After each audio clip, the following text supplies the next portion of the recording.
Bismillahirrahmanirrahim. Assalamualaikum warahmatullahi wabarakatuh. Perkenalkan, nama saya Ismail dengan NIM 20230501010138. Baik, di sini saya akan menjelaskan beberapa materi berkaitan dengan kewirausahaan untuk memenuhi tugas UAS Kewirausahaan 2. Baik, langsung saja di sini saya akan menjelaskan tentang strategi penjualan. Baik, langsung saja saya masuk ke dalam materinya. Strategi penjualan. Apa sih yang dimaksud dengan strategi penjualan itu? Strategi penjualan adalah memindahkan posisi pelanggan ke tahap pembelian atau dalam proses pengambilan keputusan melalui penjualan tatap muka. Ada beberapa masalah yang perlu dihadapi dalam strategi penjualan ini. Yang pertama itu ada, apakah penekanan diutamakan pada mempertahankan pelanggan saat ini atau menambah pelanggan yang ada. Keputusan tersebut ditentukan oleh lamanya wiraniaga yang berurusan dengan pelanggan, pertumbuhan status industri, kekuatan dan kelemahan perusahaan, kekuatan pesaing, dan tujuan pemasaran. Kedua, ada meningkatkan tujuan penjualan. Umumnya, tujuan penjualan dinyatakan dalam volume penjualan. Tujuan ini dapat dipecahkan berdasarkan penentuan apakah volume penjualan yang ingin dicapai itu berdasarkan per wilayah operasi atau per sales person di dalam suatu wilayah operasi. Tujuan operasi ini juga biasanya dinyatakan dalam target gross margin, tingkat pengeluaran maksimum atau pencapaian tujuan tertentu, seperti merebut pelanggan, pesaing, produktivitas wiraniaga. Pemanfaatan biaya tinggi untuk meningkatkan motivasi, kemajuan teknologi, dan teknik penjualan inovatif, seperti presentasi dengan video, banyak menguntungkan pemasaran dalam hal memproduktifikan sumber-sumber armada penjualannya. Yang ketiga, ada siapa yang harus dihubungi bila berurusan dengan pelanggan organisasi. Hal ini menjadi masalah karena eksekutif yang berbeda dari pelanggan organisasi memiliki pengaruh masing-masing pada setiap tahap proses pembelian. Untuk mengatasinya, penyusunan strategi penjualan perlu mengetahui dan menentukan kapan dan siapa yang harus berhubungan dengan pelanggan organisasi serta menganalisis situasi untuk menentukan siapa orang kunci yang harus dihubungi di pelanggan organisasi. Yang keempat itu ada besarnya armada penjualan yang efektif. Ada dua metode yang digunakan untuk menentukannya, yaitu jumlah wiraniaga harus ditambah jika laba penjualan dari wiraniaga baru itu lebih besar atau sama dengan pengeluaran untuk sales people. Banyaknya wiraniaga harus ditentukan berdasarkan beban kerja. Interaksi wiraniaga dengan pembeli. Pertama, ada penjualan individual dengan pembeli individual. Yang kedua, ada penjualan individual dengan kelompok pembeli. Yang ketiga, ada tim penjual dengan kelompok pembeli. Yang keempat, ada converse selling. Dan yang kelima, seminar selling, jenis penjualan yang digunakan. Ada company sales force dan contract sales force. Yang pertama kita bahas ada company sales force, yaitu karyawan penuh atau karyawan paruh waktu part time yang digaji perusahaan, dan contract sales force yaitu organisasi atau individu yang dibayar berdasarkan transaksi penjualan yang dilakukannya, misalnya sales agent, broker, industrial agent, dan lain-lain. Ada beberapa struktur armada penjualan.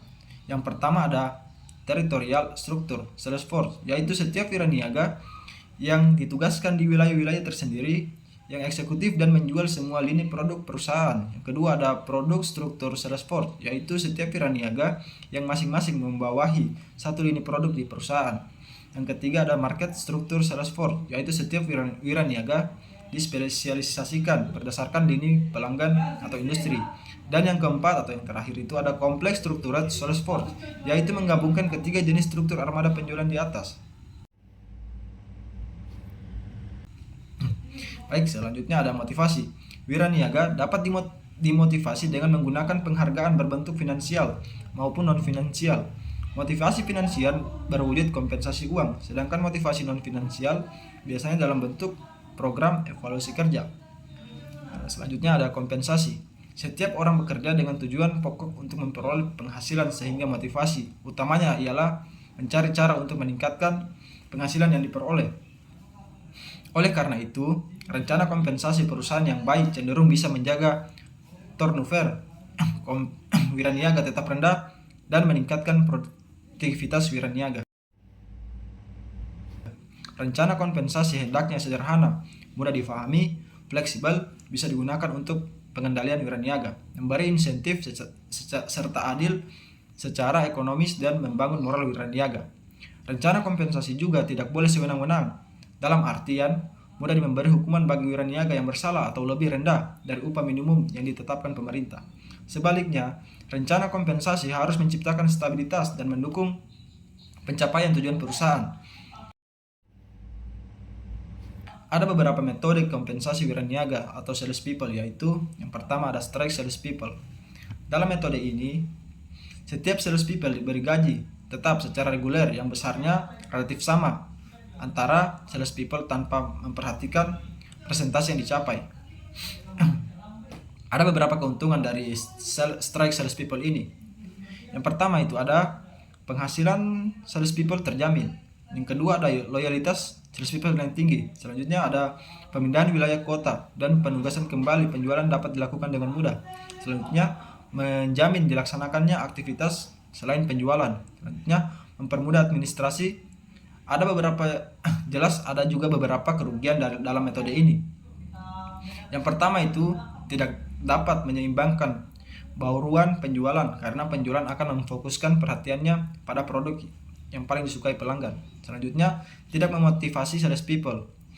Dan selanjutnya, tidak mendorong sales people untuk produktif. Dan yang terakhir, menyenangkan bagi sales people yang tidak produktif. Dibandingkan metode lain, metode ini cenderung meningkatkan biaya langsung penjualan.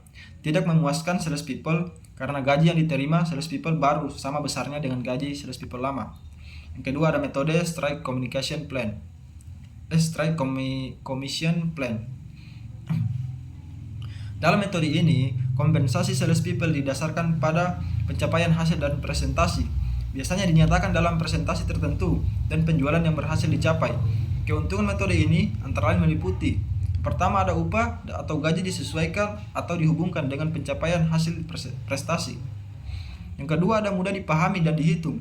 Dan yang ketiga motivasi sales people. Dan yang keempat biaya penjualan per unit proporsional dengan penjualan bersih. Dan yang terakhir investasi penjualan perusahaan berkurang.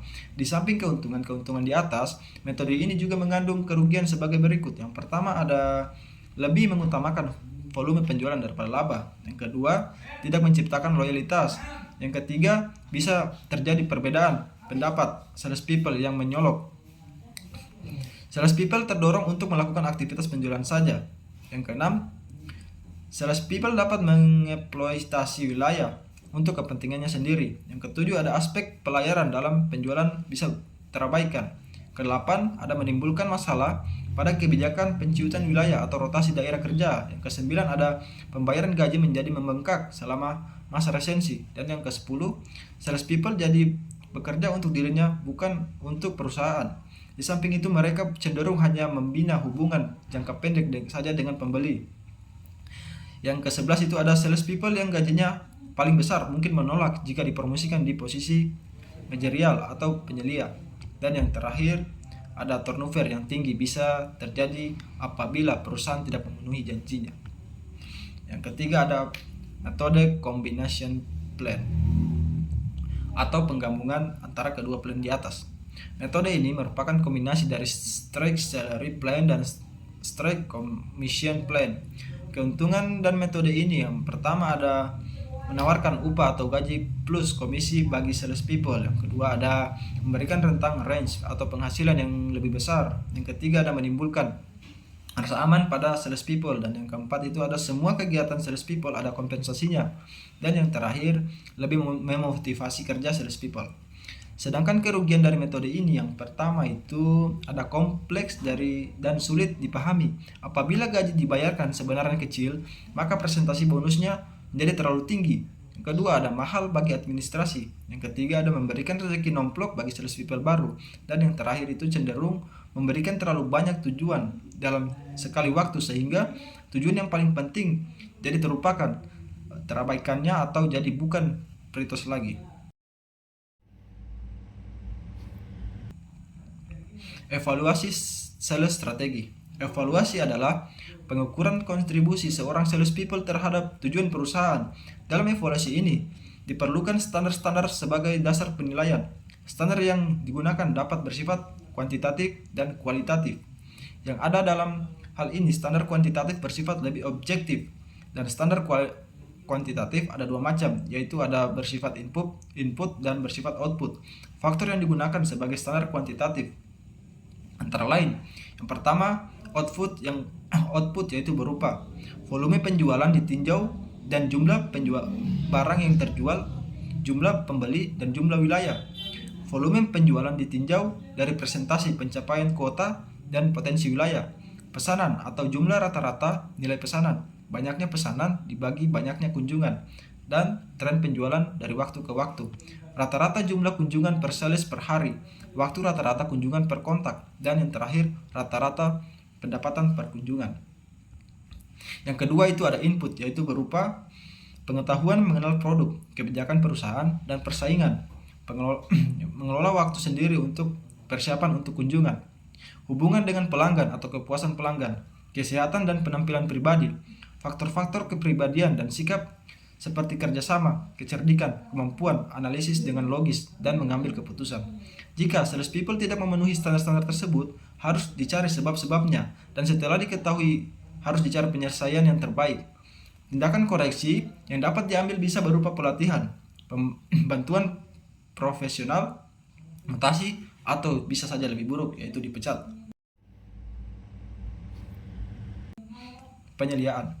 Penyeliaan diperlukan untuk memastikan bahwa salespeople bekerja dengan baik, menempatkan salespeople pada lokasi kerja yang tepat, memberikan pelatihan, dan sebagai saluran komunikasi antara atasan dan bawahan, guna memastikan apakah salespeople bekerja dengan baik. Penyelia harus mengawasi aktivitas mereka dalam hal penempatan kerja.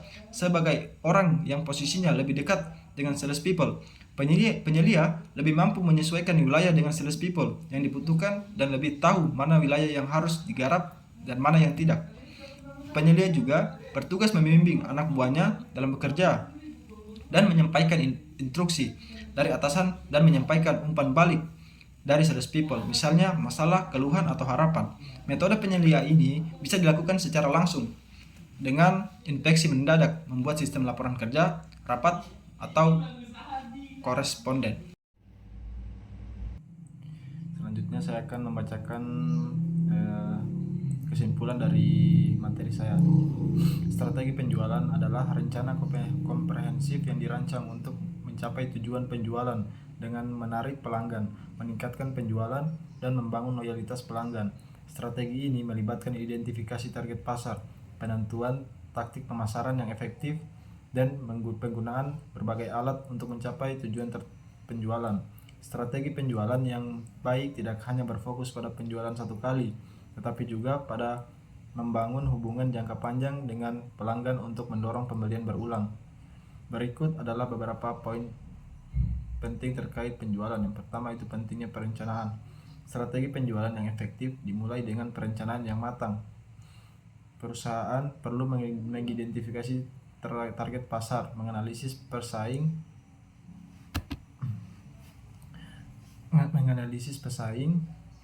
dan menentukan tujuan penjualan yang spesifik dan terukur. Mungkin itu saja dari saya. Terima kasih. Baik, itulah tadi materi yang saya jelaskan. Jika ada kesalahan kata mohon dimaafkan. Mungkin itu saja dari saya. Lebih dan kurangnya mohon dimaafkan. Wabillahi taufiq wal hidayah. Wassalamualaikum warahmatullahi wabarakatuh. Terima kasih.